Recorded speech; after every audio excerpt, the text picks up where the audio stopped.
अथ दैनिक गायत्री यज्ञ विधानम् అంతా కలిసి గాయత్రి మంత్రము ఏకస్వరములో ఓం భూర్భువః స్వః తత్సవితుర్వరేణ్యం భర్గో దేవస్య ధీమహి ధియో యో నః ప్రచోదయాత్. గురు ఈశ వందనా. ప్రథమంగా గురు ఈశ వందనంతో ప్రారంభించుదాం. యజ్ఞకర్తలందరూ చేతులు జోడించి భావనాపూర్వకంగా వందనము చేయండి. ఓం బ్రహ్మానందం పరమసుఖదం కేవలం జ్ఞానమూర్తిం ద్వంద్వాతీతం గగన సదృశం తత్వమస్యాదిలక్ష్యం ఏకం నిత్యం విమలమచలం సర్వధీ సాక్షిభూతం భావాతీతం త్రిగుణరహితం సద్గురుం తం నమామి. అఖండానందబోధాయ శిష్యసంతాపహారిణే సచ్చిదానందరూపాయ తస్మై శ్రీగురవే నమః. లక్ష్మీర్మేధాధరా పుష్టిః గౌరీ తుష్టిః ప్రభాధృతిః ఏతాభిః పాహి తనుభిః అష్టాభిర్మాం సరస్వతి. సరస్వత్యై నమో నిత్యం భద్రకాళ్యై నమో నమః. వేద వేదాంత వేదాంగ విద్యాస్థానేభ్య ఏవ చ మాతస్త్వదీయ పద పంకజ భక్తియుక్తా ఏ త్వాం భజంతి నిఖిలాన్ పరాన్ విహాయ తే నిర్జరత్వమిహ యాంతి కలేవరేణ భువః వాయు గగనాంబువి నిర్మితేన. వ్యాసాయ విష్ణురూపాయ వ్యాసరూపాయ విష్ణవే నమో వై బ్రహ్మనిధయే వాసిష్ఠాయ నమో నమః. నమోऽस्तु ते వ్యాస విశాల బుద్ధే పుల్లారవిందాయతపత్రనేత్ర येन त्वया भारततैलपूर्णः प्रज्वालितो ज्ञानमयः प्रदीपः. प्रज्वालितो ज्ञानमयः प्रदीपः. సాధనాది పవిత్రీకరణం. సత్కార్యాలు మరియు శ్రేష్ఠ ఉద్దేశాలకు సాధ్యమైనంత వరకు సాధన మాధ్యమాలను కూడా పవిత్రంగా ఉంచాలి. యజ్ఞములో ఉపయోగించే అన్ని వస్తువుల మీద మరియు పూజా సామగ్రి మీద మంత్రముతో పాటు నీరు జల్లండి. ఓం పునాతితే పరిశ్రుతగ్వం సోమగ్వం సూర్యస్య దుహితా వారేణ శాశ్వతాతనా. ఓం పునంతు మా దేవజనాః పునంతు మనసా ధియః పునంతు విశ్వాభూతాని జాతవేదః పునీहि మా. ఓం యత్రే పవిత్రమర్చిసి అగ్నే వితతమంతరా బ్రహ్మతేన పునాతు మా. ఓం పవమానః సో అద్య నః పవిత్రేణ విచర్షణిః యః పోతా స పునాతు మా. ఓం ఉభాభ్యాం దేవ సవితః పవిత్రేణ సవేన చ మాం పునీహ విశ్వతః. మంగళాచరణం. ఒక ప్రతినిధి చేతిలో అక్షింతలు పుష్పాలు తీసుకుని నిలబడండి. మంత్రోచ్చారణతో పాటు అందరి మేలు ఆశిస్తూ అందరి పరిజనులపై దైవీ అనుగ్రహం కురిస్తున్నదని భావిస్తూ అక్షింతలు పుష్పాలు జల్లండి. ఓం భద్రం కర్ణేభిః శృణుయామ దేవా భద్రం పశ్యేమాక్షభిర్యజత్రాః స్థిరైరంగైస్తుష్टुवाग्वंसस्तनूभिः व्यसेमहि देवहितं यदायुः. పవిత్రీకరణం. దైవీ శక్తులకి పవిత్రత కావాలి. యజ్ఞకర్తలందరూ ఎడమ చేతిలో జలము తీసుకోండి, దానిని కుడి చేతితో మూయండి. మంత్రము చదివిన తరువాత చేతిలోని అభిమంత్రిత జలాన్ని పూర్తి శరీరంపై జల్లుకోండి. మన భావనాత్మక ఆహ్వానం వలన సూక్ష్మ సత్తా మనపై పవిత్రతను వర్షిస్తున్నదని మనము దానిని ధారణ చేస్తున్నామని భావన చేయండి. ఓం అపవిత్రః పవిత్రో వా సర్వావస్థాం గతోపి వా యస్మరేత్ పుండరీకాక్షం సబాహ్యాభ్యంతరః శుచిః. ఓం పునాతు పుండరీకాక్షః పునాతు పుండరీకాక్షః పునాతు. ఆచమనం. మనస్సు వాక్కు బుద్ధి యొక్క శుభ్రతకు 3 సార్లు ఆచమనము చేస్తాము. అందరూ మంత్రము చదువుతున్నప్పుడు ఒక్కొక్క ఆచమన జలమును తాగండి. ఓం అమృతోపస్తరణమసి స్వాహా. ఓం అమృతాపిధానమసి స్వాహా. ఓం సత్యం యశః శ్రీర్మై శ్రీః శ్రయతాం స్వాహా. శిఖావందనం. శిఖ భారతీయ ధర్మానికి ధ్వజము వంటిది. ఈ సాంస్కృతిక ధ్వజమును ధారణ చేయగలిగే యోగ్యత, తేజస్విత నాలో వికసిస్తున్నాయి అనే భావనతో కుడి చేతి వేళ్లను తడిపి శిఖామూలమును స్పర్శించండి. ఓం చిద్రూపిణి మహామాయే దివ్యతేజః సమన్వితే తిష్ఠదేవి శిఖా మధ్యే తేజో వృద్ధిం కురుస్వ మే. ప్రాణాయామః. యజ్ఞకర్తలందరూ నడుము తిన్నగా చేసి కూర్చోండి. చేతులు 2 ఒడిలో పెట్టుకొని కళ్ళు మూసుకొని లోతైన దీర్ఘశ్వాసను తీసుకొని దానిని ఆపి నెమ్మదిగా విడిచిపెట్టండి. శరీర బలము, మనోబలము, ఆత్మబలము వృద్ధి చెందుతున్నాయనే భావన చేయండి. ఓం భూం భువః ఓం స్వః ఓం మహః ఓం జనః ఓం తపః ఓం సత్యం ఓం తత్సవితుర్వరేణ్యం భర్గో దేవస్య ధీమహి ధియో యో నః ప్రచోదయాత్. ఓం ఆపో జ్యోతిరసోమృతం బ్రహ్మ భూర్భువః స్వః. ఓం న్యాసః.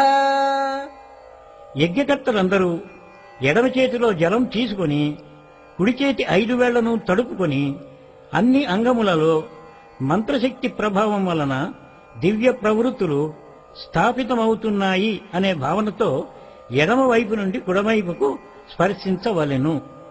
ఓం వాంగ్మే ఆశ్రేస్తు. పెదవులు. ఓం నశోర్మే ప్రాణోస్తు. 2 నాసికా రంధ్రములు. ఓం అక్షణోర్మే చక్షురస్తు. 2 నేత్రములు. ఓం కర్ణయోర్మే శ్రోత్రమస్తు. 2 చెవులు. ఓం బాహోర్మే బలమస్తు. 2 భుజములు. ఓం ఊర్వోర్మే ఓజోస్తు. 2 తొడలు. ఓం అరిష్టాని మింగాని తనూస్తన్వా మే సహ సంతు. సమస్త శరీరము పైన పృథ్వీ పూజనం. మనము ఎక్కడ నుండి ఆహారము, జలము, వస్త్రము మరియు జ్ఞానము పొందుతామో ఆ మాతృభూమి మనకు అత్యంత ఆరాధ్యమైనది. ఆ తల్లి నుండి మనము దివ్య సంస్కారములు పొందుతున్నామనే భావనతో శ్రద్ధాపూర్వకంగా ఒక ఉద్ధరిణి జలమును పృథ్వీమాతకు సమర్పించి నమస్కారము చేయవలెను. ఓం పృథ్వీ త్వయా ధృతా లోకా దేవీ త్వం విష్ణునా ధృతా త్వం చ ధారయ మాం దేవి పవిత్రం కురు చాసనం పవిత్రం కురు చాసనం. సంకల్పః సంకల్పపూర్వకముగా చేసిన కార్యములు తప్పక సఫలమవుతాయి. సంకల్పము ద్వారా మనోబలము వృద్ధి చెందుతుంది. అందువలన ప్రతి ముఖ్య కర్మకాండకు ముందర సంకల్పము చెప్పే పరంపర ఉంది. ఇప్పుడు సంకల్పము చెప్పుచున్నాము. యజ్ఞకర్తలందరూ చేతిలో అక్షతలు, పుష్పములు, జలము తీసుకొని సంకల్పము చెప్పుటకు సిద్ధమవ్వండి. ఓం విష్ణుర్విష్ణుర్విష్ణు శ్రీమద్భగవతో మహాపురుషస్య విష్ణురాజ్ఞా ప్రవర్తమానస్య అద్య శ్రీ బ్రహ్మణో ద్వితీయే పరార్ధే శ్రీ శ్వేతవారాహ కల్పే వైవస్వత మన్వంతరే భూర్లోకే జమ్మూదీపే భారతవర్షే భరతఖండే ఆర్యావర్తైక దేశాంతర్గతే శుభక్షేత్రే శుభస్థలే శుభశతాబ్దే శుభ సంవత్సరే మాసానాం మాసోత్తమే మాసే శుభమాసే శుభపక్షే శుభతిథౌ శుభవాసరే అముక గోత్రోత్పన్నః. మీ గోత్రము చెప్పుకోండి. నామాహం. మీ పేరు చెప్పుకోండి.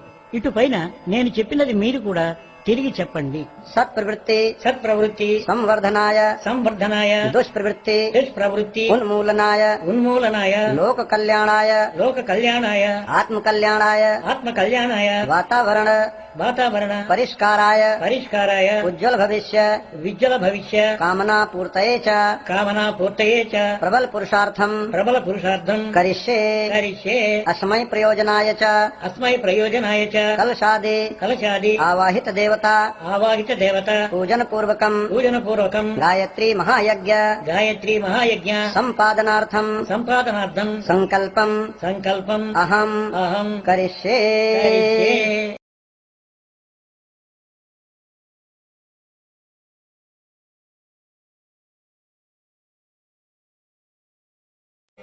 చందనధారణం. మన మస్తిష్కము దైవ కార్యముల కొరకు శీతలముగా శాంతముగా ఉండాలి. యజ్ఞకర్తలందరూ కుడిచేతి అనామిక అనగా ఉంగరం వేలుతో చందనము తీసుకొని సహకార సమ్మానముతో ఒకరి నుదుటిపై ఒకరు తిలకధారణ చేయవలెను. ఓం చందనస్య మహాత్పుణ్యం పవిత్రం పాపనాశనం ఆపదాం హరతే నిత్యం లక్ష్మీస్తిష్ఠతి సర్వదా లక్ష్మీస్తిష్ఠతి సర్వదా. రక్షాసూత్రం. పుణ్యకార్యములకు వ్రతశీలురై బాధ్యతలను వహించాలి. ఈ భావనతో పురుషులు మరియు అవివాహిత కన్యలు కుడి చేతికి, స్త్రీలు ఎడమ చేతికి రక్షాసూత్రము ధరించాలి. ఏ చేతికి రక్షాసూత్రం కట్టబడుతున్నదో ఆ చేతి పిడికిలి మూసి ఉంచాలి మరియు రెండవ చెయ్యి శిరస్సుపై ఉంచాలి. ఓం వ్రతేన దీక్షామాప్నోతి దీక్షయాప్నోతి దక్షిణాం దక్షిణా శ్రద్ధామాప్నోతి శ్రద్ధయా సత్యమాప్యతే. కలశపూజనం. కలశము విశ్వబ్రహ్మాండమునకు ప్రతీక. దీనిలో సమస్త దేవశక్తులు సమాహితమై ఉంటాయి. మనలో కూడా సంఘటన మరియు సహకార భావనలు వికసితమవ్వాలనే ఉద్దేశ్యముతో ఒక ప్రతినిధి కలశ పూజన చేయవలెను. ఇతర యజ్ఞకర్తలు భావపూర్వకంగా చేతులు జోడింపవలెను. ఓం తత్వాయామి బ్రహ్మణా వందమానః తదా శాస్తే యజమానో హవిర్భిః अहेडमानो वरुणेह बोधिरुषग्वं समान आयुः प्रमोषीः ॐ मनो ज्योतिर्जुषतामाजस्य बृहस्पतिर्यज्ञमिमं तनोत्तरेष्टं यज्ञग्वं समिमं दधातु विश्वे देवास इह मादयन्तामों प्रतिष्ठ ॐ वरुणाय नमः आवाहयामि स्थापयामि ध्यायामि गन्धाक्षतं पुष्पाणि धूपं दीपं नैवेद्यं समर्पयामि ॐ कलशस्थदेवताभ्यो नमः कलश प्रार्थना యజ్ఞకర్తలందరూ కలశములో ప్రతిష్ఠించిన దేవతలను శ్రద్ధతో ప్రార్థింపవలెను.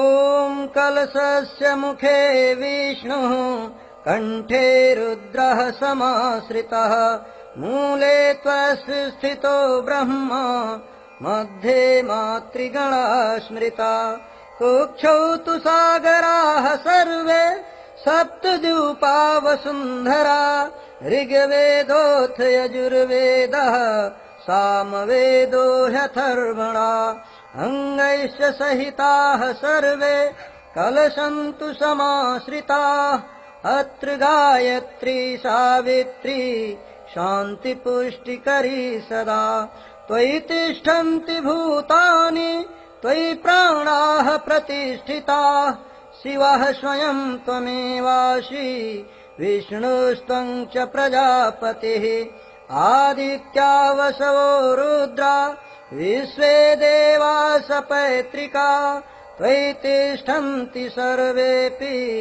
यतः कामफलप्रदा त्वत्प्रसादादिमं यज्ञं कर्तुमीहे जलोद्भव सान्निध्यं कुरु मे देव प्रसन्नो भव सर्वदा प्रसन्नो भव सर्वदा దీపపూజనం దీపము వలె ఊర్ధ్వగామి వ్యక్తిత్వము, స్వయం వెలిగి ఇతరులకు వెలుగునందించే ప్రవృత్తి మనలో రావాలనే భావనతో ఒక ప్రతినిధి జ్యోతి రూపములో ఉన్న మహాచేతన యొక్క పరమ ప్రకాశాన్ని దీపమాధ్యంగా పూజింపవలెను. ఓం అగ్నిర్జ్యోతిర్జ్యోతిరగ్నిః స్వాహా सूर्यो ज्योतिर्ज्योतिः सूर्यः स्वाहा अग्निर्वर्चो ज्योतिर्वर्चः स्वाहा सूर्यो वर्चो ज्योतिर्वर्चः स्वाहा ज्योतिः सूर्यः सूर्यो ज्योतिः स्वाहा ॐ ज्योतिपुरुषाय नमः आवाहयामि स्थापयामि ध्यायामि దేవావాహనం దేవశక్తులు విరాట్ పురుషుని విభిన్న చేతనధారలు. మనము ఆ దేవతాశక్తులను ఆహ్వానిద్దాము. ప్రథమంగా మనము గురుసత్తాను ఆహ్వానిద్దాము. గురువు వ్యక్తి కాదు, శక్తి. అది మనలను అజ్ఞానమనే అంధకారము నుండి జ్ఞానమనే ప్రకాశమునకు తీసుకువెళ్లే సామర్థ్యము గలది. ఒక ప్రతినిధి గురుపూజ చేయవలెను. ఇతరులు భావపూర్వకంగా చేతులు జోడింపవలెను. ఓం గురుర్బ్రహ్మా గురుర్విష్ణుః గురురేవ మహేశ్వరః గురురేవ పరబ్రహ్మ తస్మై శ్రీగురవే నమః. అఖండమండలాకారం వ్యాప్తం येन చరాచరం తత్పదం దర్శితం येन తస్మై శ్రీగురవే నమః. మాతృవత్ లాలయిత్రీ చ పితృవత్ మార్గదర్శికా నమోస్తు గురుసత్తాయై శ్రద్ధా ప్రజ్ఞాయుతా చ యా श्रद्धा प्रज्ञायुता च या। ॐ श्रीगुरवे नमः। आवाहयामि स्थापयामि ध्यायामि। गायत्री आवाहनम्। సద్జ్ఞానము సద్భావనలకు అధిష్టాత్రి వేదమాత విశ్వమాత అయిన గాయత్రీ మాతను ఆహ్వానిద్దాము. ఓం ఆయాతు వరదే దేవి త్ర్యక్షరే బ్రహ్మవాదిని గాయత్రీ ఛందసాం మాతః బ్రహ్మయోనే నమోస్తుతే.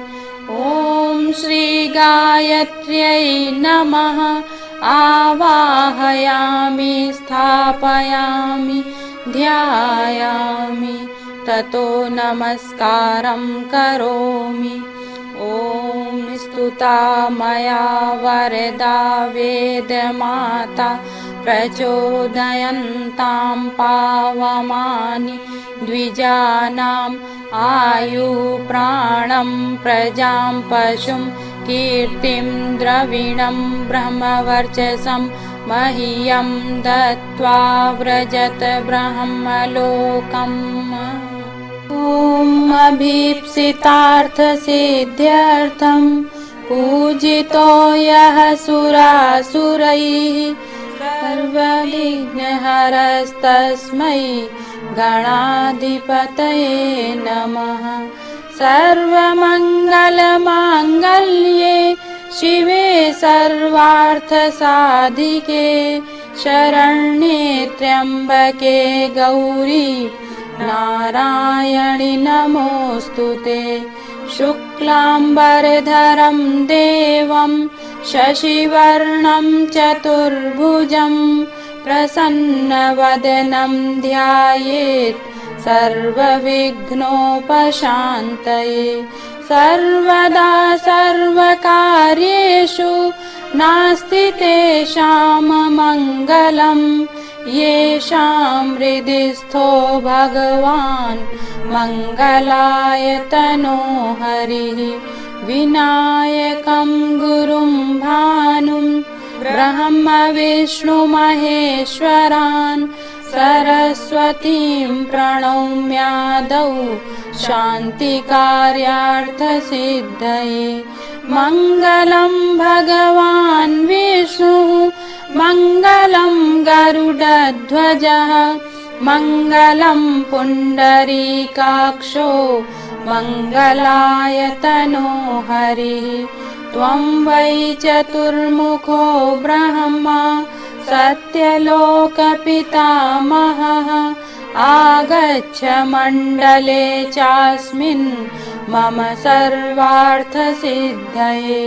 शान्ताकारं भुजगशयनं पद्मनाभं सुरेशं विश्वाधारं गगनसदृशं मेघवर्णं शुभाङ्गं लक्ष्मीकान्तं कमलनयनं योगिभिर्ध्यानगम्यं वन्दे विष्णुं भवभयहरं सर्वलोकैकनाथम्.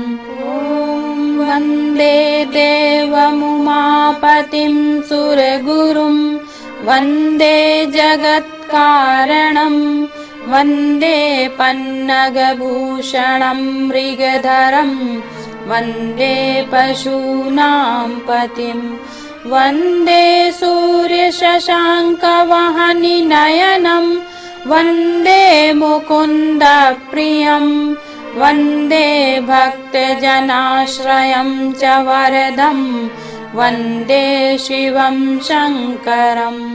ॐ त्र्यम्बकं यजामहे सुगन्धिं पुष्टिवर्धनम् उर्वारुकमिव बन्धनान् मृत्योर्मुक्षीयमामृतात्.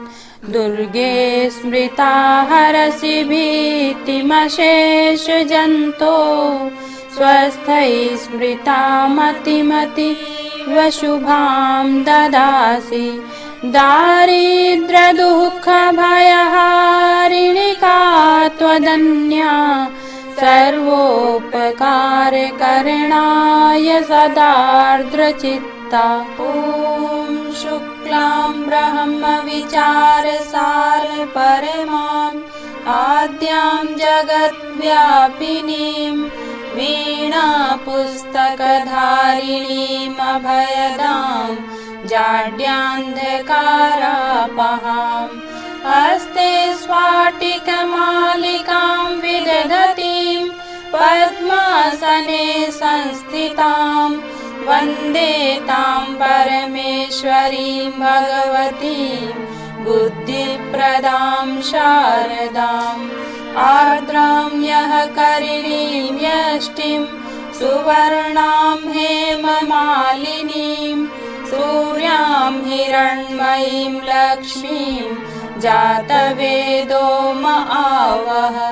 कालिकां तु कलातीतां कल्याणहृदयां शिवां कल्याणजननीं नित्यं कल्याणीं पूजयाम्यहम्। ॐ विष्णुपादाब्जसम्भूते गङ्गे त्रिपथगामिनी धर्मद्रवेति विख्याते पापं मे हर जाह्नवी। पुष्करादीनि तीर्थानि गङ्गाद्याः सरितस्तथा आगच्छन्तु पवित्राणि पूजाकाले सदा मम। ब्रह्मा मुरारिस्त्रिपुरान्तकारी भानुः शशि भूमिसुतो बुधश्च गुरुश्च शुक्रः शनिराहुकेतवः सर्वे ग्रहाः शान्तिकरा भवन्तु। गौरी पद्मा शची मेधा सावित्री विजया जया देवसेना स्वधा स्वाहा मातरो लोकमातरः। धृतिः पुष्टिस्तथा तुष्टिः आत्मनः कुलदेवता गणेशेनाधिका हेता वृद्धौ पूज्याश्च षोडश। कीर्तिर्लक्ष्मीर्धृतिर्मेधा सिद्धिः प्रज्ञा सरस्वती माङ्गल्येषु प्रपूज्याश्च सप्तैता दिव्यमातरः। नागप्रेष्ठसमारूढं शूलहस्तं महाबलं पातालनायकं देवं वास्तुदेवं नमाम्यहम्। क्षेत्रपालान् नमस्यामि सर्वारिष्टनिवारकान् अस्य यागस्य सिद्ध्यर्थं पूजयाराधितान् मया पूजयाराधितान् मया। सर्वदेव नमस्कारः। नमस्कार का उद्देश्य है देव शक्तियों का सम्मान, उनके प्रति अपनी श्रद्धा को व्यक्त करना। हमारे मन का रुचि का झुकाव देवत्व की ओर हो, इस भाव के साथ सभी परिजन हाथ जोड़कर मस्तक झुकाकर सर्वदेव नमस्कार करें। ॐ सिद्धि बुद्धि सहिताय श्रीमन्महागणाधिपतये नमः। ॐ लक्ष्मीनारायणाभ्यां नमः। ॐ उमामहेश्वराभ्यां नमः। ॐ वाणीहिरण्यगर्भाभ्यां नमः। ॐ शचीपुरन्दराभ्यां नमः। ॐ मातापितृचरणकमलेभ्यो नमः। ॐ कुलदेवताभ्यो नमः। ॐ इष्टदेवताभ्यो नमः। ॐ ग्रामदेवताभ्यो नमः। ॐ स्थानदेवताभ्यो नमः। ॐ वास्तुदेवताभ्यो नमः।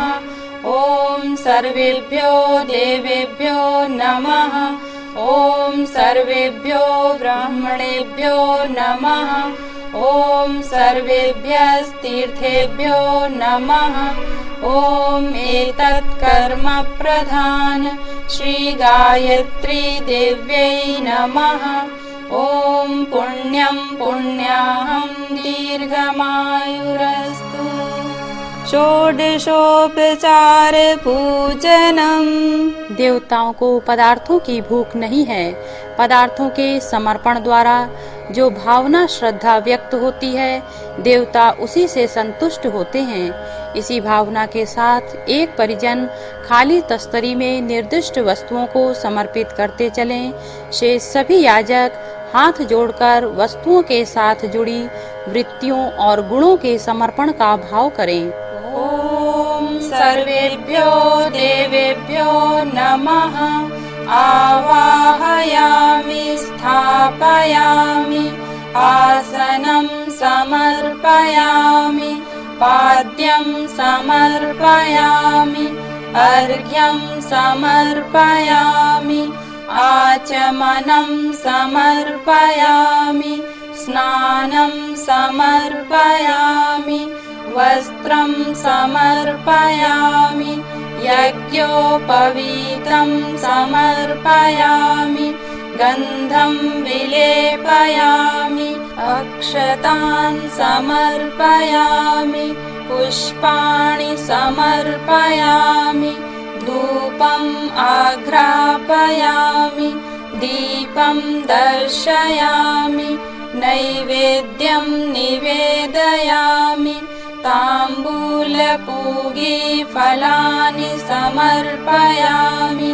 दक्षिणां समर्पयामि सर्वाभावे अक्षतान् समर्पयामि ततो नमस्कारं करोमि। ॐ नमोऽस्त्वनन्ताय सहस्रमूर्तये सहस्रपादाक्षिशिरोरुबाहवे सहस्रनाम्ने पुरुषाय शाश्वते सहस्रकोटियुगधारिणे नमः। सहस्रकोटियुगधारिणे नमः। స్వస్తి వాచనం. స్వస్తి అంటే అందరి శుభము కోరుతూ చేయు పనులు.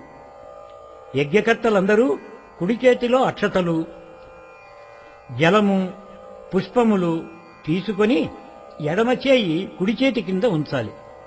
మంగళప్రదమైన ఆలోచనలతో మంత్రము చదివిన తరువాత అందరి చేతిలో ఉన్న పూజా సామగ్రిని ఒక పాత్రలో వదలాలి.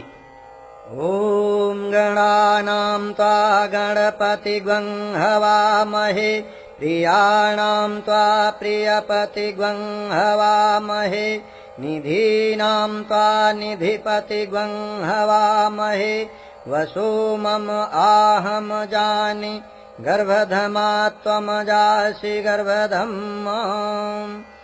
ఓం స్వస్తి న ఇంద్రో వృద్ధశ్రవాః స్వస్తి నః పూషా విశ్వవేదాః స్వస్తి నస్తారక్షో అరిష్టనేమిః స్వస్తి నో బృహస్పతిర్దధాతు. ఓం పయః పృథివ్యాం పయోషధీషు పయో దివ్యంతరిక్షే పయోధాః పయస్వతీః ప్రదిశः సంతు మహ్యం. ఓం విష్ణోరరాటమసి విష్ణోః స్నప్త్రేస్థో విష్ణోః శివురసి విష్ణోర్ధ్రువోऽसि వైష్ణవమసి విష్ణవే త్వా. ఓం అగ్నిర్దేవతా వాతో దేవతా సూర్యో దేవతా చంద్రమా దేవతా వసవో దేవతా రుద్రా దేవతా ఆదిత్యా దేవతా మరుతో దేవతా విశ్వే దేవా దేవతా बृहस्पतिर्देवतेन्द्रो देवता वरुणो देवता ॐ द्यौः शान्तिरन्तरिक्षगं शान्तिः पृथिवी शान्तिरापः शान्तिरोषधयः शान्तिः वनस्पतयः शान्तिर्विश्वे देवाः शान्तिर्ब्रह्म शान्तिः सर्वगं शान्तिः शान्तिरेव शान्तिः सा मा शान्तिरेधि ॐ विश्वानि देव सवितर दुरितानि परासुव यद्भद्रं तन्न आसुव ॐ शान्तिः शान्तिः शान्तिः सर्वारिष्ट सुशान्तिर्भवतु।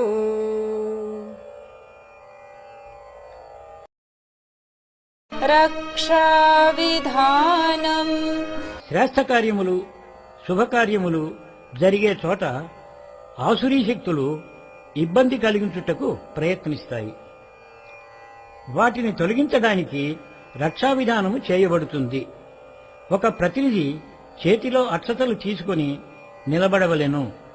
ఏ దిశకు సంబంధించిన మంత్రము చెప్పబడునో ఆ దిశలో అక్షతలు వేయవలెను.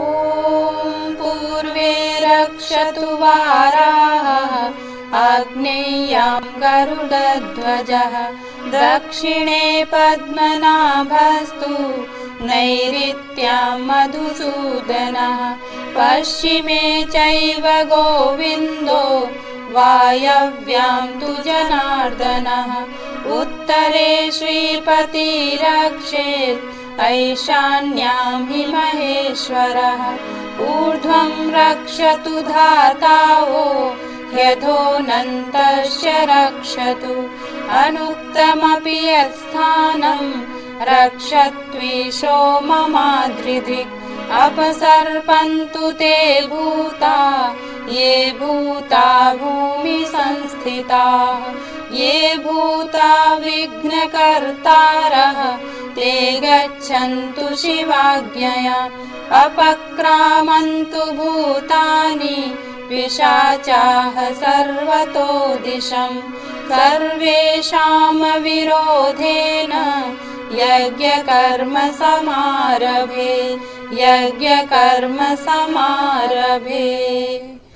అగ్నిస్థాపనం యజ్ఞాగ్నిని బ్రహ్మకు ప్రతినిధిగా భావించి యజ్ఞకుండములో దాని ప్రతిష్ఠ చేస్తాము. ఒక ప్రతినిధి మంత్రముతో గంధ పుష్ప అక్షతలు మొదలగు వాని ద్వారా అగ్నిదేవుని పూజింపవలెను. మిగతా వాళ్ళు రెండు చేతులు జోడించి నమస్కరించాలి.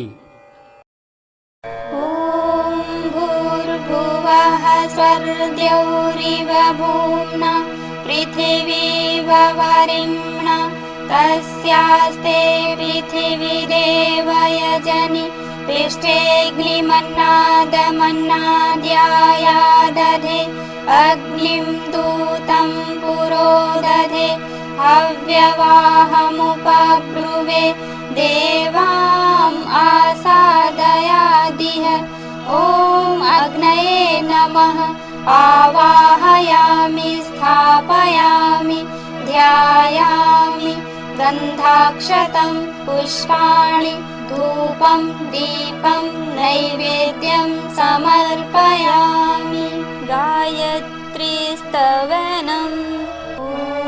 यन्मण्डलं दीप्तिकरं विशालं रत्नप्रभं तीव्रमनादिरूपं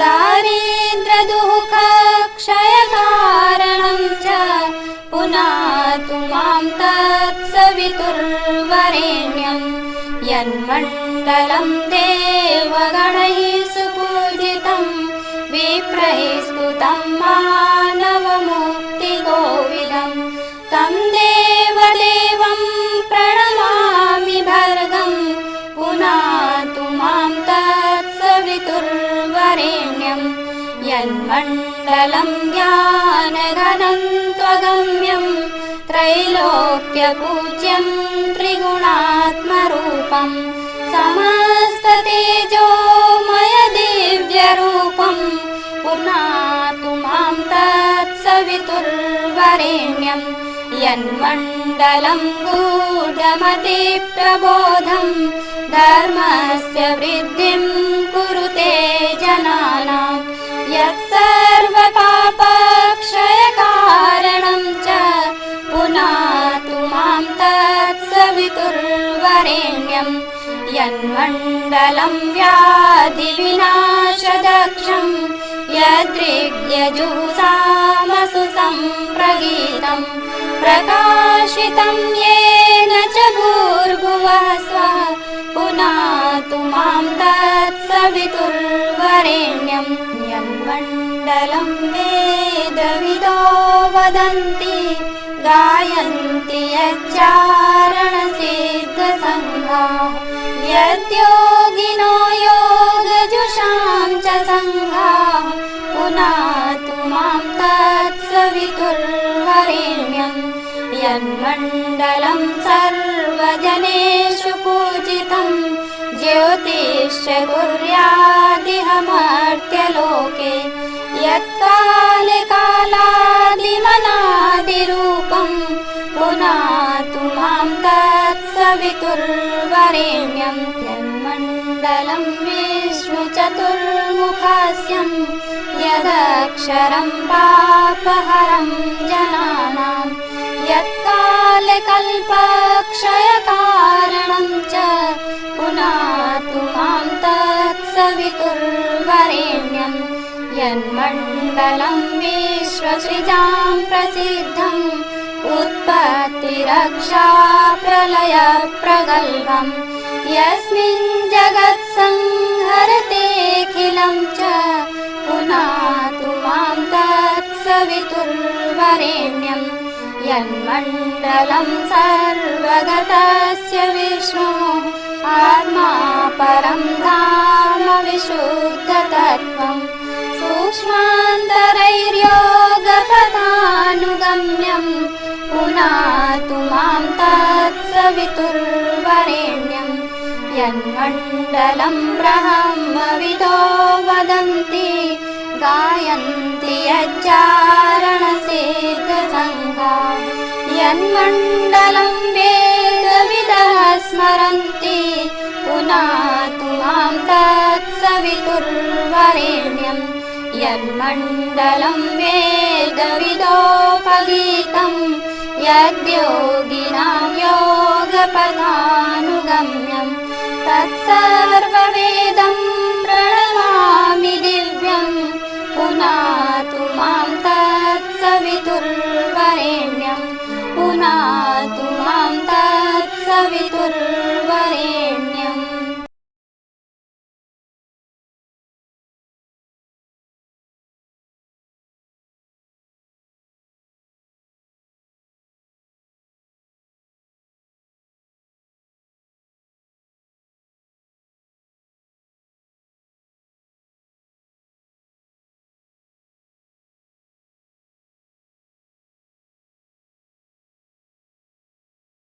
అగ్నిప్రదీపనం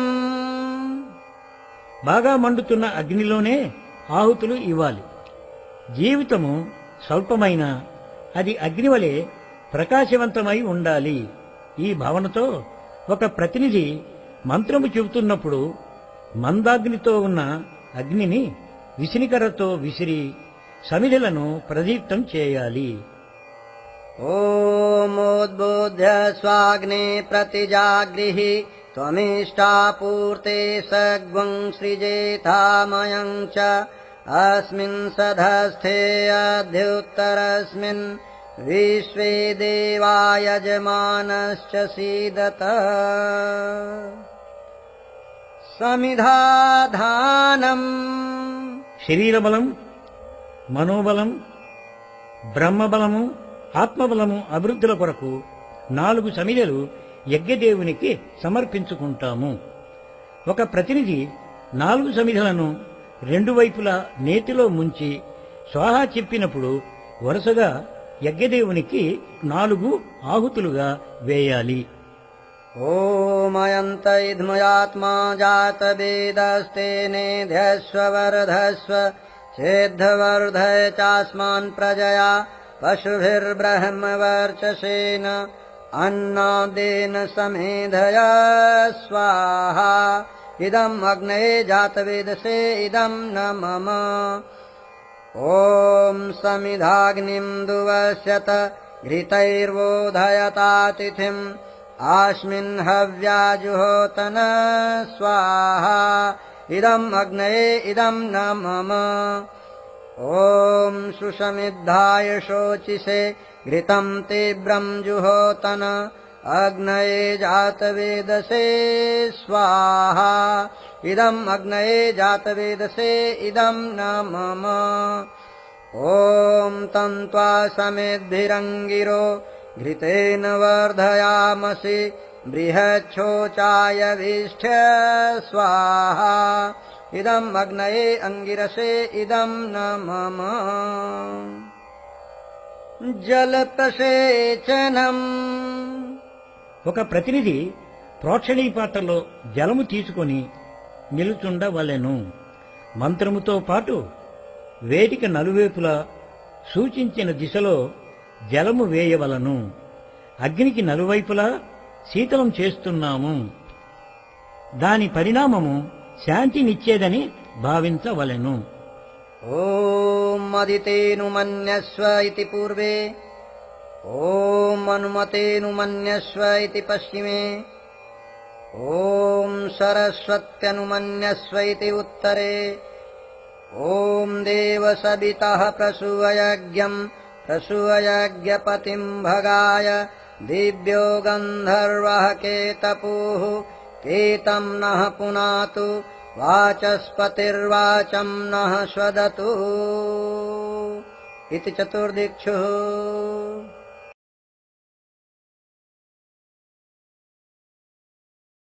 ఆజ్యాహుతిః. 7 మంత్రములతో 7 ఆహుతులు నేతితో ఇస్తాము. ఒక ప్రతినిధి శృవాపాత్రను నేతితో ముంచి స్వాహ అంటూ నేతితో ఆహుతులు సమర్పించాలి. శృవాపాత్రను తిరిగి తెస్తున్నప్పుడు ఇదం నమమ అంటూ శృవలో మిగిలిన ఒక చుక్క నేతిని ప్రణీత పాత్రలో ఉన్న జలములో చిలకరించాలి.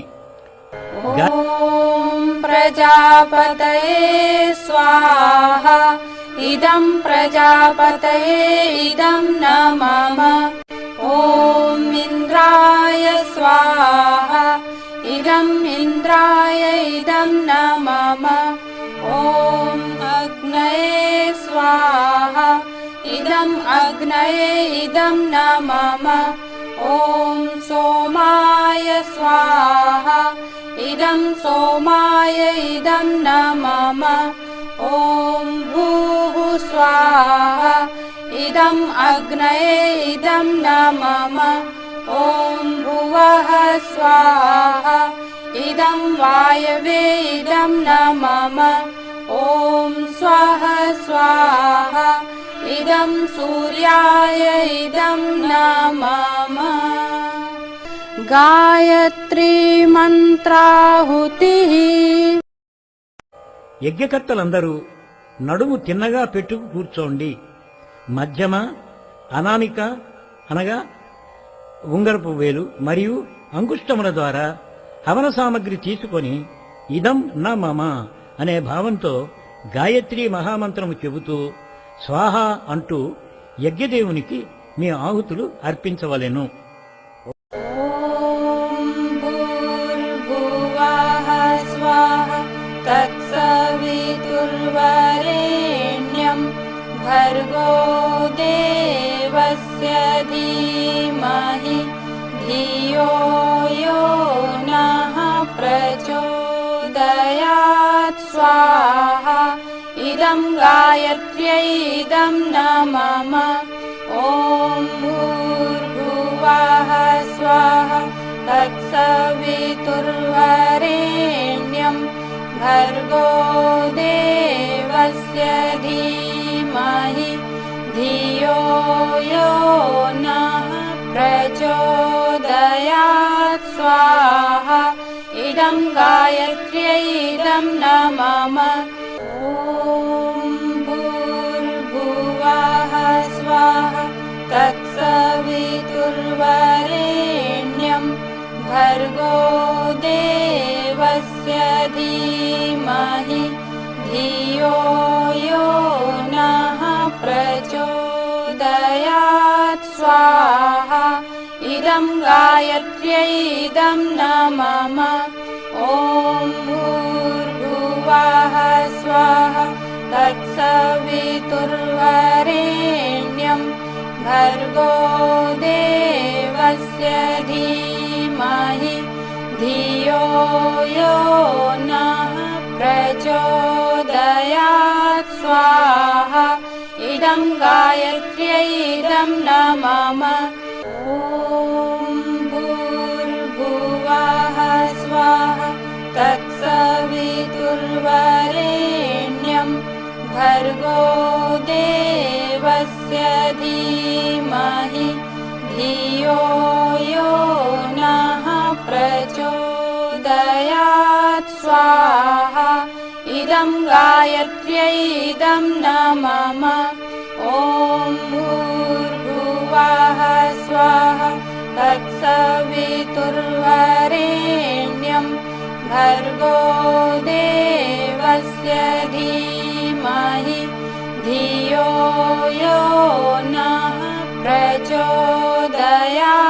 स्वाहा इदं गायत्र्यै इदं न मम ॐ भूर्भुवः स्वाहा तत्सवितुर्वरेण्यं भर्गो देवस्य धीमहि धियो यो नः प्रचोदयात्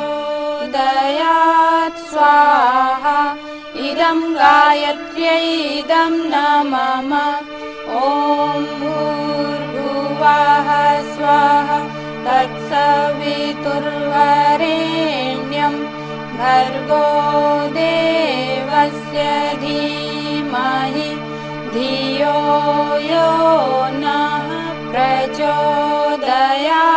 स्वाहा इदं गायत्र्यै इदं न मम ॐ भूर्भुवः स्वाहा तत्सवितुर्वरेण्यं भर्गो देवस्य धीमहि धियो यो नः प्रचोदयात्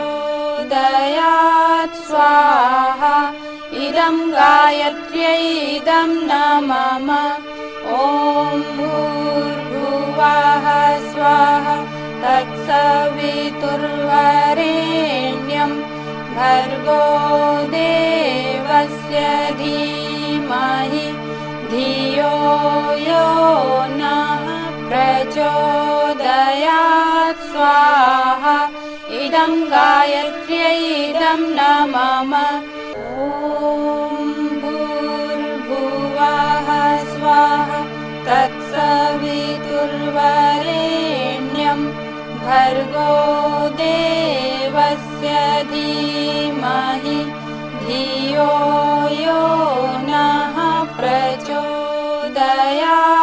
स्वाहा इदं गायत्र्यै इदं न मम ॐ भूर्भुवः स्वाहा तत्सवितुर्वरेण्यं भर्गो देवस्य धीमहि धियो यो नः प्रचोदयात् स्वाहा इदं गायत्र्यै इदं न मम ॐ भूर्भुवः स्वाहा तत्सवितुर्वरेण्यं भर्गो देवस्य धीमहि धियो यो नः प्रचोदयात्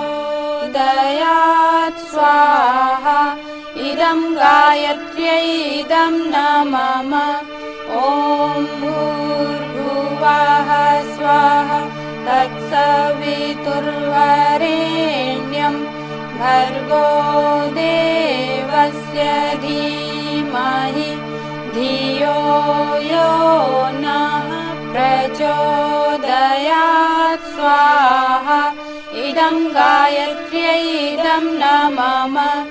ॐ भूर्भुवः स्वाहा तत्सवितुर्वरेण्यं भर्गो देवस्य धीमहि धियो यो नः प्रचोदयात् स्वाहा इदं गायत्र्यै इदं न मम। ॐ भूर्भुवः स्वाहा तत्सवितुर्वरेण्यं भर्गो देवस्य धीमहि धियो यो नः प्रचोदयात् स्वाहा इदं गायत्र्यै इदं न मम। ॐ भूर्भुवः स्वाहा तत्सवितुर्वरेण्यं भर्गो देवस्य धीमहि धियो यो नः प्रचोदयात् स्वाहा इदं गायत्र्यै इदं न मम। ॐ भूर्भुवः स्वाहा तत्सवितुर्वरेण्यं भर्गो देवस्य धीमहि धियो यो नः प्रचोदयात् स्वाहा इदं गायत्र्यै इदं न मम। ॐ भूर्भुवः स्वाहा तत्सवितुर्वरेण्यं भर्गो देवस्य धीमहि धियो यो नः प्रचोदयात् स्वाहा इदं गायत्र्यै इदं न मम। ॐ भूर्भुवः स्वाहा तत्सवितुर्वरेण्यं भर्गो देवस्य धीमहि धियो यो नः प्रचोदयात् स्वाहा इदं गायत्र्यै इदं न मम। ॐ भूर्भुवः स्वाहा तत्सवितुर्वरेण्यं भर्गो देवस्य धीमहि धियो यो नः प्रचोदयात् स्वाहा इदं गायत्र्यै इदं न मम। ॐ भूर्भुवः स्वाहा तत्सवितुर्वरेण्यं भर्गो देवस्य धीमहि धियो यो नः प्रचोदयात् स्वाहा इदं गायत्र्यै इदं न मम। ॐ भूर्भुवः स्वाहा तत्सवितुर्वरेण्यं भर्गो देवस्य धीमहि धियो यो नः प्रचोदयात् स्वाहा इदं गायत्र्यै इदं न मम। ॐ भूर्भुवः स्वाहा तत्सवितुर्वरेण्यं भर्गो देवस्य धीमहि धियो यो नः प्रचोदयात् स्वाहा इदं गायत्र्यै इदं न मम। महामृत्युंजय मंत्राहुतिः विश्व कल्याण तथा सबके लिए उज्जवल भविष्य की कामना करते हुए विशेष आहुतियाँ यज्ञ भगवान को समर्पित करें। ॐ त्र्यम्बकं यजामहे सुगन्धिं पुष्टिवर्धनम् उर्वारुकमिव बन्धनान् मृत्योर्मुक्षीयमामृतात् स्वाहा। इदं महामृत्युञ्जयाय इदं न मम। ॐ त्र्यम्बकं यजामहे सुगन्धिं पुष्टिवर्धनम् उर्वारुकमिव बन्धनान् मृत्योर्मुक्षीयमामृतात् स्वाहा। इदं महामृत्युञ्जयाय इदं न मम। ॐ त्र्यम्बकं यजामहे सुगन्धिं पुष्टिवर्धनम् उर्वारुकमिव बन्धनान् मृत्योर्मुक्षीयमामृतात् स्वाहा। इदं महामृत्युञ्जयाय इदं न मम। महालक्ष्मी మంత్రాహుతి మన గృహంలో కుటుంబంలో లక్ష్మీదేవి స్థిరంగా ఉండాలని మన జాతి పరమవైభవ శిఖరాలను అందుకోవాలని భావన చేస్తూ మహాలక్ష్మి మంత్రాహుతి సమర్పించాలి. ఓం మహాలక్ష్మీ విద్మహే విష్ణుప్రియాయ ధీమహి తన్నో లక్ష్మీ ప్రచోదయాత్ స్వాహా. ఇదం మహాలక్ష్మ్యై ఇదం న మమ. అనిష్ట నివారణార్థం ఆహుతిః దేశ రక్షణకు అంకితమైన మన వీర జవాన్ల మనోబలం అభివృద్ధి కావాలని, దేశాన్ని ఆవరించి ఉన్న అవాంఛనీయ ప్రవృత్తులు అంతం కావాలని భావన చేస్తూ మహారుద్రునికి విశేష ఆహుతి సమర్పించాలి. ఓం పంచవక్రాయ విద్మహే మహాదేవాయ ధీమహి తన్నో రుద్రః ప్రచోదయాత్ స్వాహా. ఇదం మహారుద్రాయ ఇదం న మమ. స్విష్టకృత్ హోమః. దీనిని ప్రాయశ్చిత్త ఆహుతి కూడా అంటారు. ఆహుతులు సమర్పించుటలో జరిగిన లోటుపాట్లకు పరిష్కార రూపంగా నైవేద్యము సమర్పిస్తాము. ఒక ప్రతినిధి నలువైపులా మాధుర్యము ఏర్పడుతోందనే భావనతో తన స్థానంలో కూర్చొనే శృచిపాత్రలో తీపి పదార్థం పెట్టి యజ్ఞదేవునికి అర్పిస్తాము. ఓం యదస్య కర్మణోత్యరీరిచం యద్వా న్యూనమిహాకరం అగ్నిష్టత్ సృష్టికృత్ విద్యాత్ సర్వం శిష్టం సుహృతం కరోతు మే.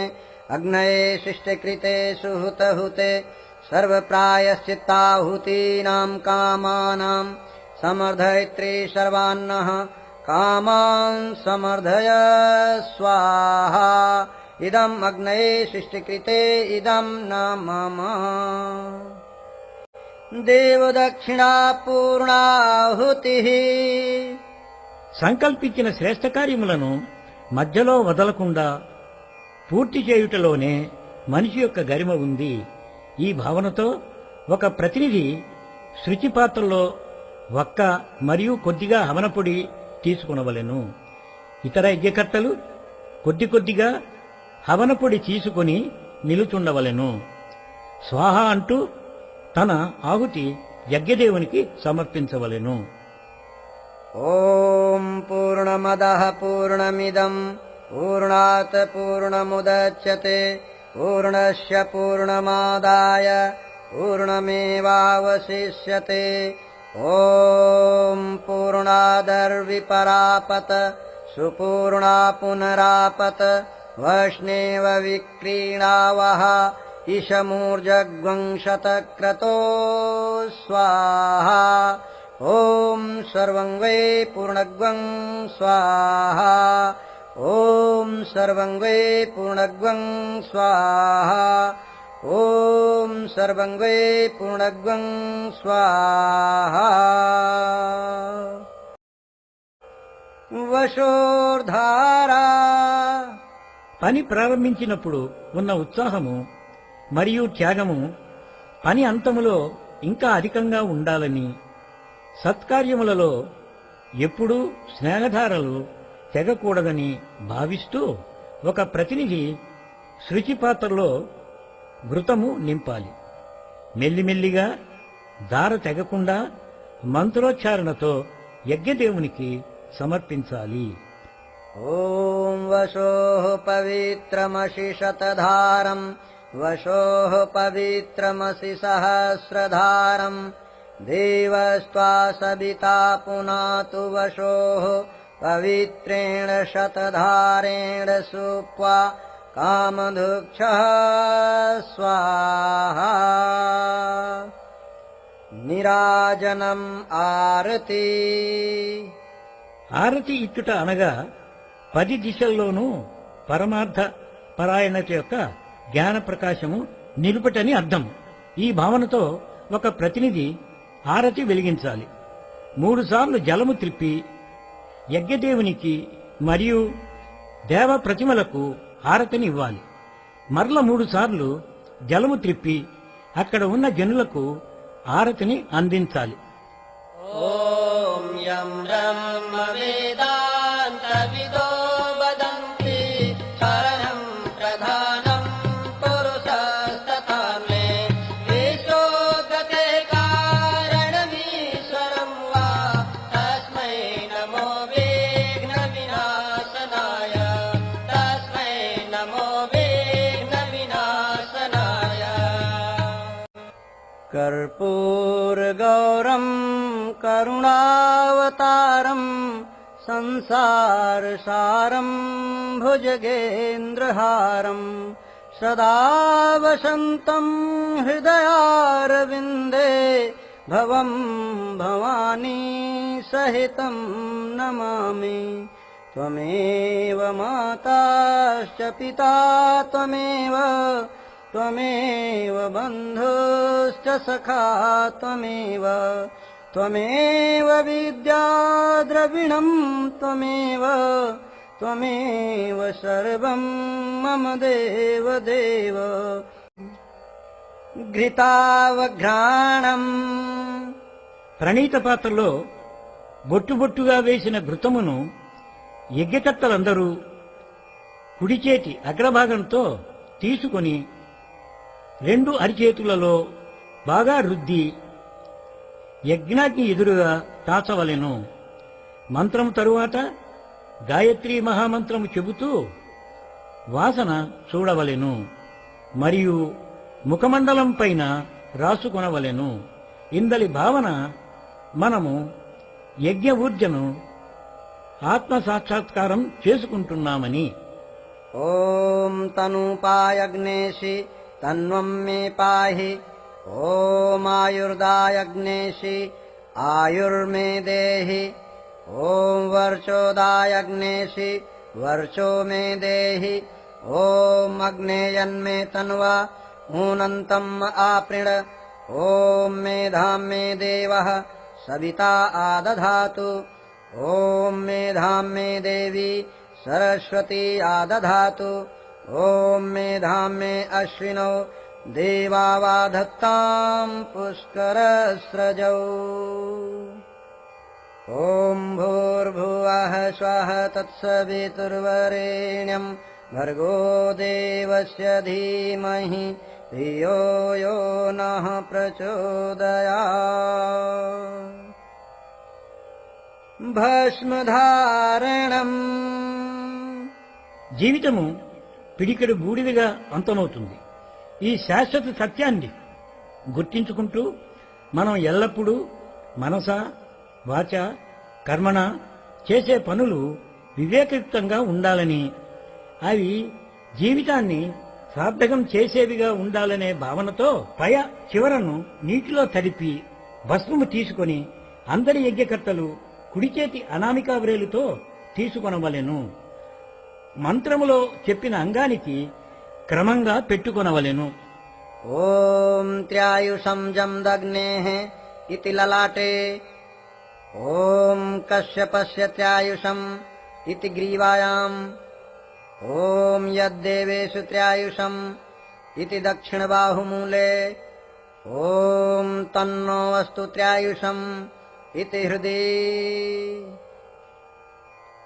क्षमा प्रार्थना యజ్ఞకార్యముల విధి విధానాలలో ఏవైనా లోటుపాట్లు ఉండవచ్చు.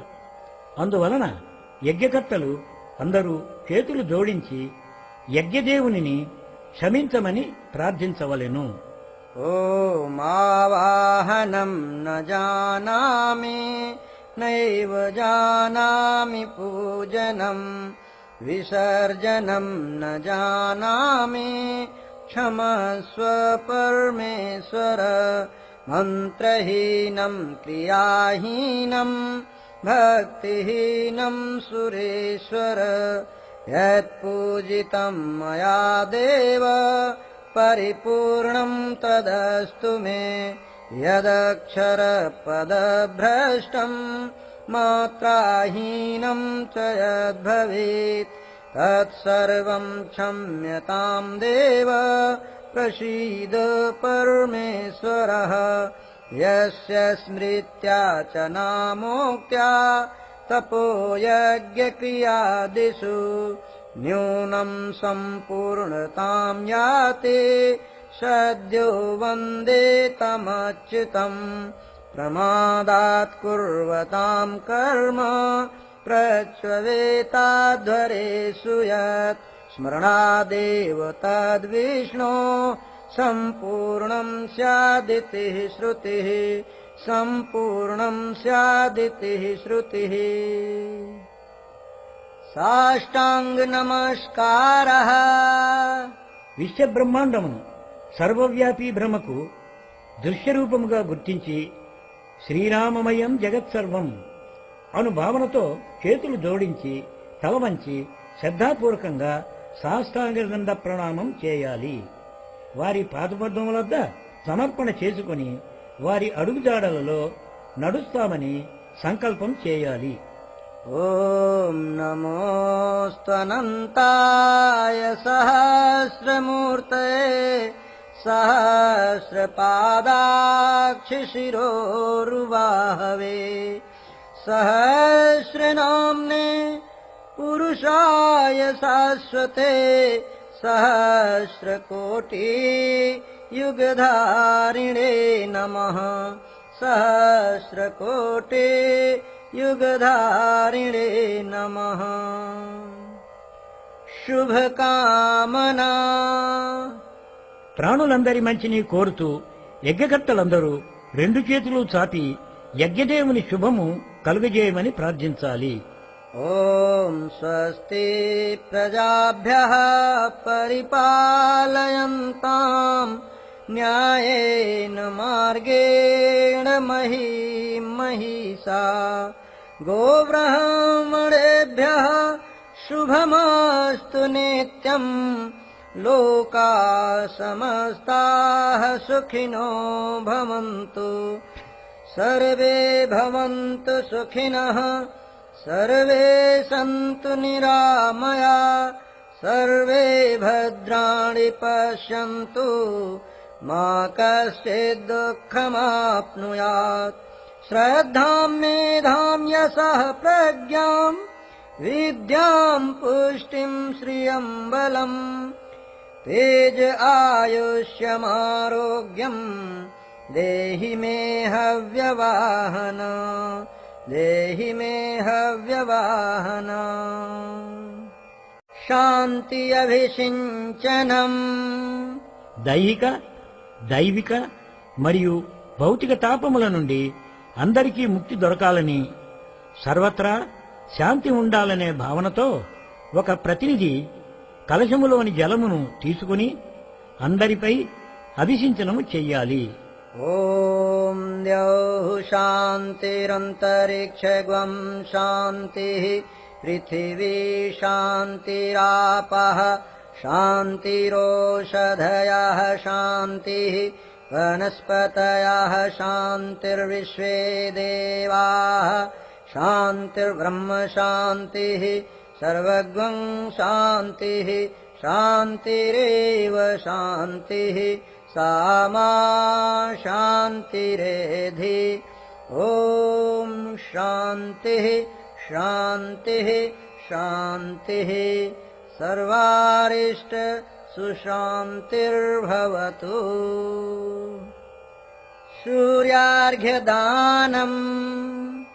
ఒక పరిజనుడు అభిషించనము చేయగా మిగిలిన జలమును తీసుకుని సూర్యదేవునికి సమర్పించాలి. ఇతరులు అందరూ సూర్యుని వైపు తిరిగి నిలబడి సవితాదేవుని తేజస్విత ప్రఖరత తమ యొక్క కణకణములో ఇముడుతున్నాయని భావన చేయాలి. ఓం సూర్యదేవ సహస్రాంశో తేజోరాశే జగత్పతే అనుకంపయ మాం భక్త్యా గృహాణార్ఘ్యం దివాకర. ఓం సూర్యాయ నమః ఆదిత్యాయ నమః భాస్కరాయ నమః. ప్రదక్షిణా ఎల్లప్పుడూ మంచి మార్గములతో వెళుతూ ఉండాలనే సంకల్పముతో తన కుడివైపు తిరుగుతూ ఆత్మ ప్రదక్షిణ చేయాలి. ఓం యాని కాని చ పాపాని జ్ఞాతాజ్ఞాతకృతాని చ తాని సర్వాణి నశ్యంతి ప్రదక్షిణ పదే పదే ప్రదక్షిణ పదే పదే. మంత్రపుష్పాంజలి.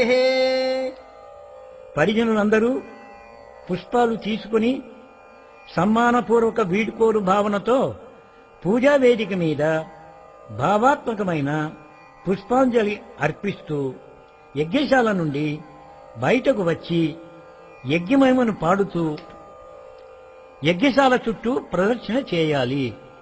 ఓం యజ్ఞేన యజ్ఞమయజంత దేవాః తాని ధర్మాణి ప్రథమాన్యాసన్ దేహనాకం మహిమానః సచంత యత్ర పూర్వే సాధ్యాః సంతి దేవాః. ఓం మంత్రపుష్పాంజలిం సమర్పయామి. यज्ञ रूप प्रभो हमारे भाव उज्ज्वल कीजिए छोड़ देवे छल कपट को मानसिक बल दीजिए वेद की बोले ऋचाएं सत्य को धारण करें हर्ष में हो मग्न सारे शोक सागर से तरें अश्वमेधादिक रचाएं यज्ञ पर उपकार को धर्म मर्यादा चलाकर लाभ दे संसार को नित्य श्रद्धा भक्ति से यज्ञादि हम करते रहें रोग पीड़ित विश्व के संताप सब हरते रहें कामना मिट जाए मन से पाप अत्याचार की भावनाएं शुद्ध होवें यज्ञ से नर नारी की लाभकारी हो हवन हर जीवधारी के लिए वायु जल सर्वत्र हो शुभ गंध को धारण किए स्वार्थ भाव मिटे हमारा प्रेम पथ विस्तार हो इदम न मम का सार्थक प्रत्येक में व्यवहार हो हाथ जोड़ झुकाए मस्तक वंदना हम कर रहे नाथ करुणा रूप करुणा आपकी सब पर रहे यज्ञ रूप प्रभु हमारे भाव उज्ज्वल कीजिए छोड़ देवे छल कपट को मानसिक बल दीजिए प्रभु मानसिक बल दीजिए విసర్జనం. ఒక పరిజనుడు చేతిలో అక్షితలు పుష్పాలు తీసుకొని నిలుచోవాలి. ఆహ్వానించిన దేవశక్తులను భావనతో కూడిన వీడ్కోలు చెబుతూ పూజా వేదిక మీద అక్షతలు పుష్పాల వర్షము చేయాలి. ఇటువంటి దేవానుగ్రహము మరల లభించాలని ప్రార్థించాలి. ఓం గచ్చత్వం భగవన్నగ్నే స్వస్థానే కుండమధ్యతః హుతమాదాయ దేవేభ్యः శీఘ్రం దేహి ప్రసీద మే. గచ్చ గచ్చ శురశ్రేష్ఠ స్వస్థానే పరమేశ్వర. యత్ర బ్రహ్మాదయో దేవా తత్ర గచ్చ హుతాశన. యాంతు దేవగణాః సర్వే పూజామాదాయ మామకే. ఇష్టకామ సమృద్ధ్యర్థం పునరాగమనాయ చ.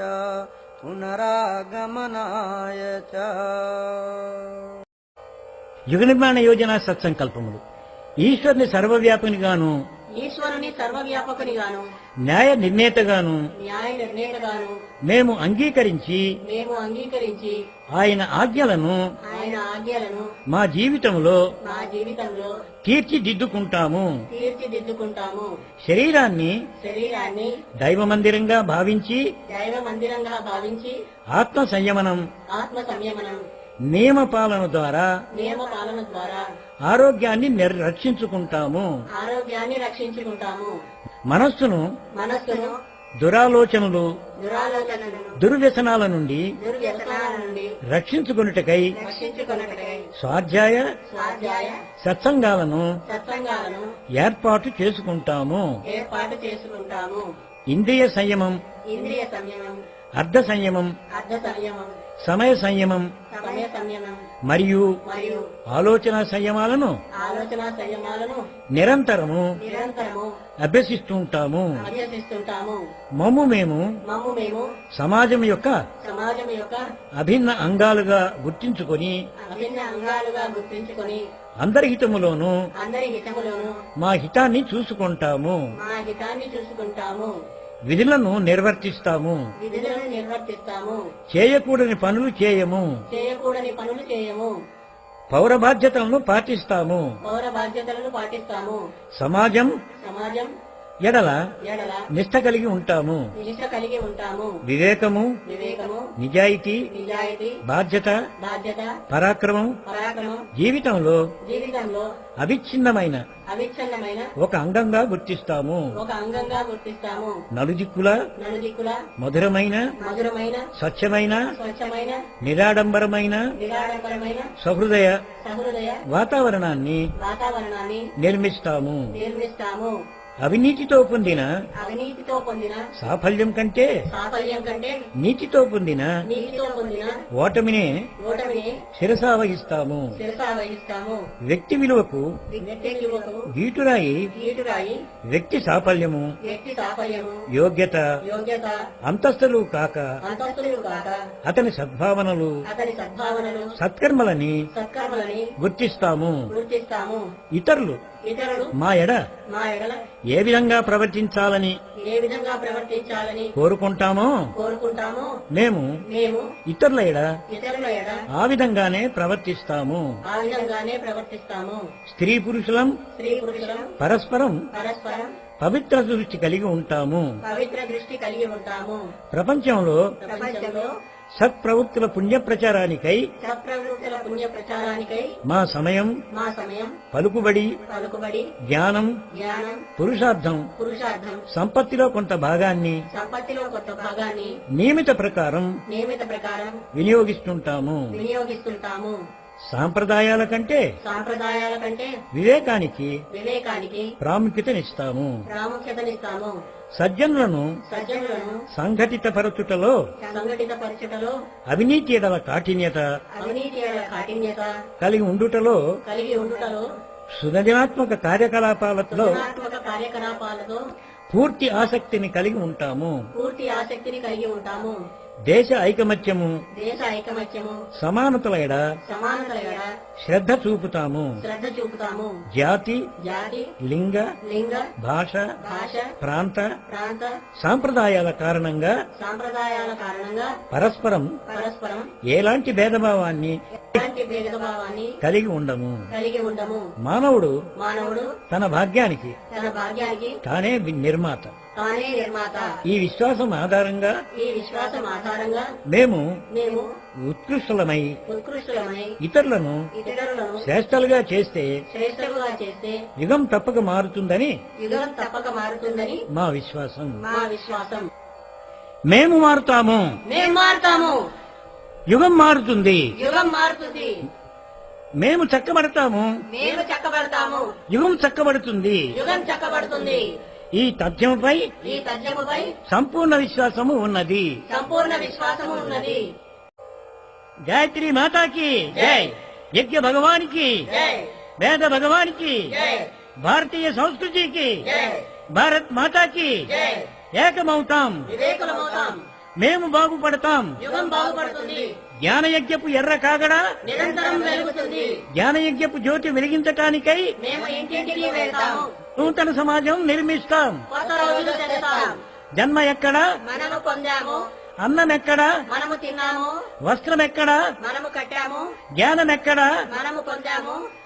ఆ దేశమే మనకెంతో ఇష్టం. దేశ రక్షణ ఎవరు చేస్తారు? మేము చేస్తాం. మేము చేస్తాం. ధర్మ రక్షణ ఎవరు చేస్తారు? మేము చేస్తాం. మేము చేస్తాం. యుగ నిర్మాణం ఎలా అవుతుంది? వ్యక్తి నిర్మాణంతో, తల్లి శిరస్సు ఉన్నతమవుతుంది. త్యాగం బలిదానంతో నిత్యం సూర్యుని ధ్యానిస్తాం. మా ప్రతిభను పెంపొందిస్తాం. మానవులంతా సమానమే. జాతి వంశములు సమానమే. స్త్రీ పురుషులు సమానమే. స్త్రీకి గౌరవం ఎక్కడో సంస్కృతి ప్రగతి అక్కడే. మేల్కొన్నది సోదరా, మేల్కొన్నది. నారీ శక్తి మేల్కొన్నది. మన యుగ నిర్మాణ యోజన సఫలమవుగాక, సఫలమవుగాక, సఫలమవుగాక. యుగ నిర్మాణ సత్సంకల్పములు నెరవేరుగాక, నెరవేరుగాక, నెరవేరుగాక. 21వ శతాబ్దం ఉజ్వల భవిష్యత్.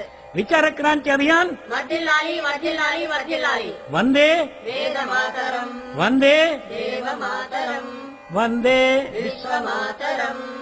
వేదమూర్తి తపోనిష్ట పండిత శ్రీరామ శర్మ ఆచార్య శక్తి స్వరూప మాతా భగవతీదేవి శర్మ యొక్క ఆశీస్సులు అనుగ్రహం సదా లభించుగాక.